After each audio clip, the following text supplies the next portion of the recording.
Hello everyone, my name is Kayla and welcome back to Case and Shelf where we talk about books. Today is a reading update. I've been gone for a little bit. I took a little mini vacation to spend time with family and I finished a couple books and I started some, so we need to do a little update. First and foremost, from the last reading update, I finished 2 books, and that includes The Will of the Many, which has a full discussion video if you want to check that out with AR Witham as part of the buddy read we had over at the Keymark Discord. I'll leave a link in the description below and you'll find it up in the cards. So we're going to start with that one, and overall I enjoyed it. I really enjoyed the setting, the world. There are a lot of elements to this that I really like, including that ending and the reveals that we get and the questions that it brings up, the discussions in terms of philosophy and ethics and morality and society's role in all of that, and the individual's role to the greater picture of it all. Where it did lose me a little bit in some elements is that I did notice some quirks with the author's writing and storytelling method, and just because of that, some elements became predictable or fell flat for me. And yes, we're just diving into today's video, so yeah, I can't really go into the details specifically what those quirks are without spoiling it, but basically once I noticed this quirk in the author's storytelling method, it took away from the intensity of the situations. It took away the urgency and the direness of the circumstances the main character finds themselves in. And that part overall took me out of the story. And as a result, there are a lot of good elements in this. There are a lot of aspects that I like, but some that just fell flat for me, which, I mean, it's how it goes with any book. When you're reading, your experiences are going to vary. I know so many people adore this book and love it, which is fantastic, and I can absolutely see why. I am really curious to continue with book 2 to see if that continues in the author's storytelling quirks, where the story leads, because like I said, this ended off in a way that just was really interesting. It raises so many questions. There's so many possibilities now that can happen. And yeah, overall, I would say this is a solid 4-star read for me. Those elements of the author's quirks and their storytelling did take away from me, unfortunately, but I am left with enough questions that I want to continue reading and enough interest that I want to find out what happens with the main character. If you're watching and you're like, wait, what's the story? What's going on? What is even happening? What's the world like? I've talked about it in previous videos, and I've done a full live discussion with spoilers if you want to check that out as well as spoiler free. So definitely go take a look at those videos. But basically, this is an intense ride that will make you reread the ending. So if you like that, if you like slow burns, political and society questions and the bigger picture and ethics and moralities within your stories and the influences of Stoicism as an example, then absolutely check this out in terms of a fantasy kind of sci-fi blend. After that, because summer was chaotic as it normally is with a little one, I ended up continuing the series, The Memoirs of Lady Trent by Marie Brennan. So far, this has just been a pure comfort read for me. I have been loving this series, and there are elements to it that I really appreciate in terms of each story, its continuation, and its influence in the world and how that affects the main character and their own explorations.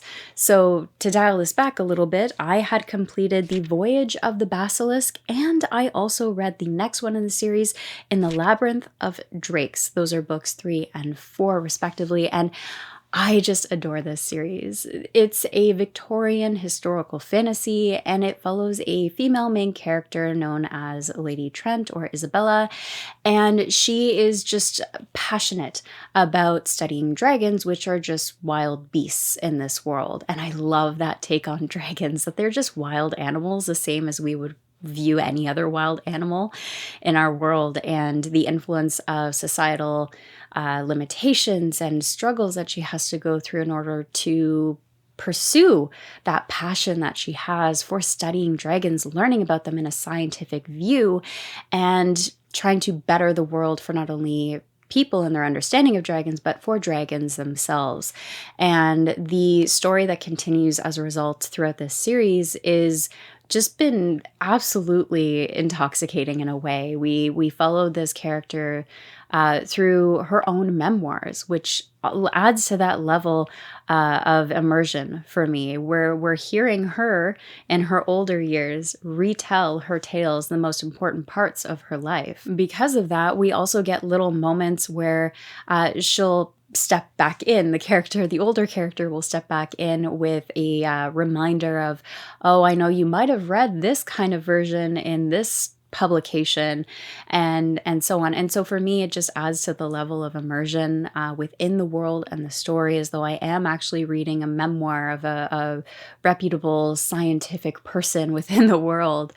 And like I said, the way that some of these elements from books 1 have influenced the storyline and the characters' goals and pursuits and successes and fails throughout all of these books. 4 books into the series, there's 5 books, and I've just been loving every step of the way. They've tied it beautifully together, and I love seeing those little details influence later books. To me, that's investment paid off, and I think it's done in a way that is well explored, well captured, and stays true to the characters that are involved. So yeah, this has just been a story that I have adored. If you have not started this series, I highly recommend it, especially if you're looking for a different portrayal of dragons maybe, or a different kind of blending of historical fantasy. This is absolutely one I would recommend. I'm so excited to read the final book in this series. I know that there are a couple others, I think side books. I do have one which follows the series afterwards as well, which is Darkness of the Light, I think. I'm trying to see it on my shelf. But basically, I am really excited to finish the series and continue on with the additional stories. Pure comfort read. Absolutely adore it. These have all been 5-star reads for me. I've just loved every step of the way on Lady Trent's journey. So because of the craziness of summer, I've not had a whole lot of time to read outside of those ones that I completed. Basically, the last 2 weeks, I've not really been able to read much. However, over the last few days, I was able to start a read I am super excited for, and that is The Land of the Living and the Dead by Shauna Lawless. Now, this is book 3 in the Gale Song series. Again, this is a series I have just adored. I've just been reading books I love lately, series that I love. I have so many series I need to complete, so that is part of it as well. But yeah, this is just a series I am loving. It is an Irish historical fantasy. We follow a lot of political machinations, characters that, comparing my perspective of them, my view of them from books 1 to now book 3, my judgments of them have changed. My view of them has changed. These characters are just intoxicating to follow, I think is the best way to put it.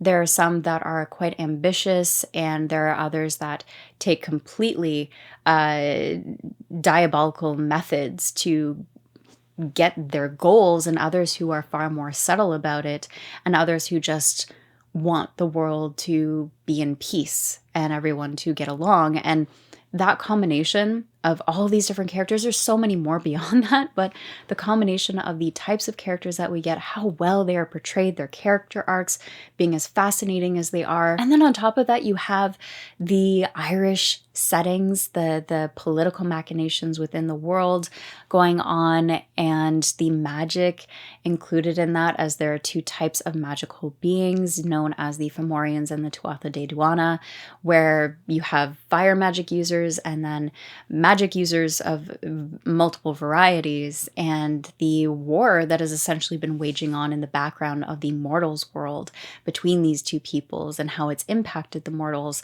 There's so many levels to this story. There's so much depth to it.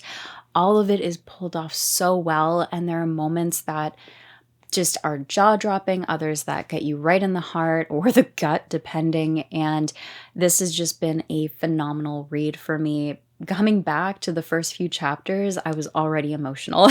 Let's just put it that way. Lastly, there's also a bit of a time jump between books 2 and 3 of about 11 or 14 years. I can't quite remember. I think it's 11 years. So we do have a time jump.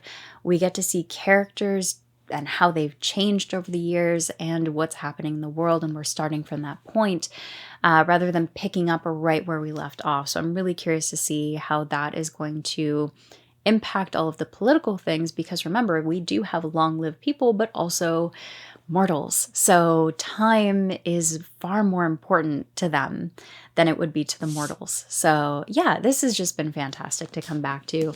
And I think I'm already about 100 pages in at the moment. And then, yeah, that is the plan, to finish this. To finish this. And then I was provided an arc for the next book in the series that is coming out September 11th for the UK and November 11th for Canada and USA. So I'm very excited for that as well. And that's it for my update. I would love to hear from you. What are you currently reading? And did you find a new favorite over the holidays? Please leave your comments down below. I'd love to hear from you. As always, thank you so much for watching and take care of yourselves.